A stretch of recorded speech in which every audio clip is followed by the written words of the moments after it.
आज का टॉपिक है एसी की पीसीबी चेक कैसे करेंगे। एसी सही है कि ख़राब है, आपको कैसे पता चलेगा एसी का पीसीबी सही है ख़राब है। यहाँ पे देखिए, ये इंडोर का पीसीबी है। यहाँ पे आपको डी जहाँ पे लिखा रहेगा D1 D2, यहाँ पे डायोड रहता है, अलग अलग सिंबल बना रहता है। R लिखा रहेगा R1 R2, अलग अलग लिखा रहेगा R3। तो ये रजिस्टेंस का यहाँ पर लगा रहता है। D6 जैसे यहाँ लिखा है, इसका मतलब डायोड है।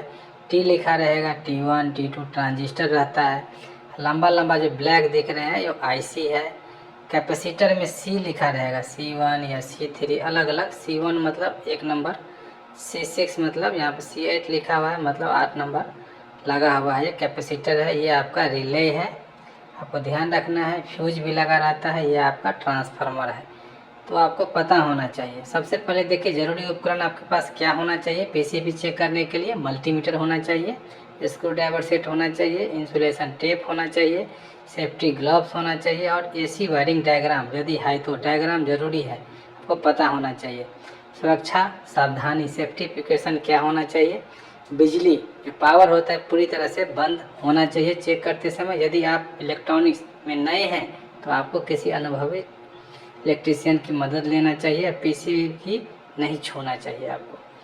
पहला है पीसीबी चेक करने का तरीका। पहला तरीका है पावर सप्लाई चेक करें। सबसे पहले मल्टीमीटर से एसी वोल्टेज मोड पे रखना है।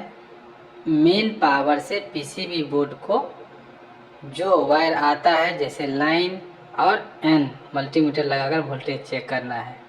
फ्यूज चेक करना है। पीसीबी का एक छोटा सा ग्लास होता है या सिरेमिक फ्यूज होता है, आपको फ्यूज चेक करना है। मल्टीमीटर को कंटिन्यूटी मोड पर रखकर दोनों सिरों पर प्रोब लगाएं। अगर बीप आता है तो फ्यूज सही है, यदि नहीं आता है तो फ्यूज आपको ख़राब है, आपको फ्यूज बदलना होता है। तीसरा पॉइंट होता है रिले और ट्रांसफार्मर चेक करना। ट्रांसफार्मर के इनपुट और आउटपुट वोल्टेज चेक करना है। रिले पर कंटिन्यूटी चेक करना है। कॉइल का वोल्टेज भी चेक करना है। कैपेसिटर और डायोड को चेक कैसे करेंगे। कैपेसिटर को मल्टीमीटर से ओम मोड पर चेक करें। एक बार चार्ज होकर रीडिंग बदलती है तो या नहीं, आपको पता होना चाहिए। डायोड को डायोड मोड पर रखें, एक ही दिशा में डायोड का करंट पास होनी चाहिए। पांचवा है आउटपुट वोल्टेज चेक करें। पीसीबी से कंप्रेसर, फैन मोटर और स्विंग मोटर आदि को जो आउटपुट जाता है वहाँ मल्टीमीटर से वोल्टेज को चेक करना चाहिए। अगर कोई आउटपुट नहीं मिल रहा है तो इनपुट सही है तो पीसीबी खराब हो सकती है, वो आपको ध्यान रखना है। छठा पॉइंट है विजुअल इंस्पेक्शन करें। पीसीबी पर कोई जला हुआ हिस्सा, टूटा ट्रैक या फूला हुआ कैपेसिटर तो नहीं है। यदि है तो ध्यान रखें, उसको रिप्लेस करना रहता है।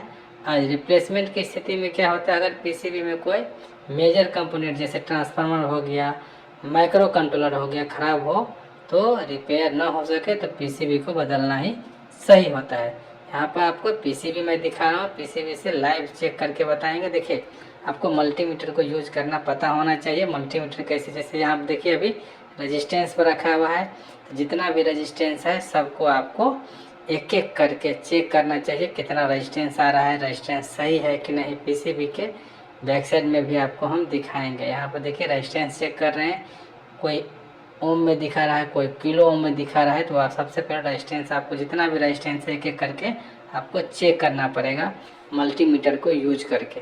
सप्लाई पूरा पीसीबी का ऑफ होना चाहिए, इसके बाद ही आप चेक कर सकते हैं, वो आपको ध्यान रखना है। यहाँ पर देखिए अब डायोड और कैपेसिटर को चेक करेंगे। डायोड पे देखिए डायरेक्ट करंट होता है। डायोड में क्या होता है डीसी, इसमें एक ही डायरेक्शन में फ्लो होता है करंट, तो आपको ध्यान रखना है। जितना भी डायोड है एक साइड में बीप करेगा, दूसरा साइड में नहीं करेगा। यहाँ पर देखिए कैपेसिटर का है। कैपेसिटर आप चेक कर सकते हैं, माइक्रोफैराड में होता है। यहाँ पर देखिए छोटा कैपेसिटर डीसी कैपेसिटर, यहाँ पे 107 माइक्रोफैराड दिखा रहा है। जितना भी कैपेसिटर है एक एक करके आपको चेक करना है।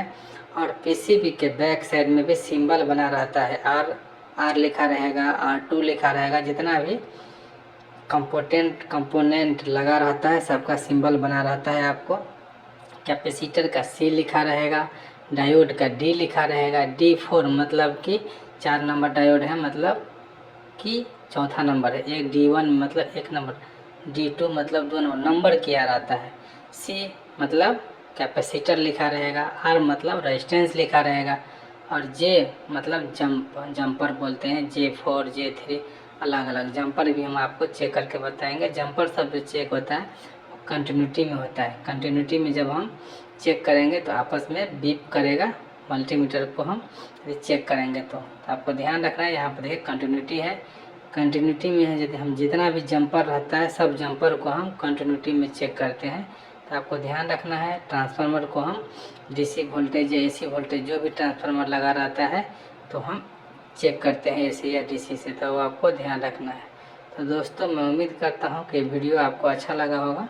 अच्छा लगा है तो मेरे चैनल को लाइक कीजिए, सब्सक्राइब कीजिए, दोस्तों के साथ अधिक से अधिक शेयर कीजिए। कोई क्वेश्चन है तो कमेंट्स कीजिए, मैं उसका उत्तर ज़रूर दूंगा। तो आज के लिए इतना ही। Thank you very much.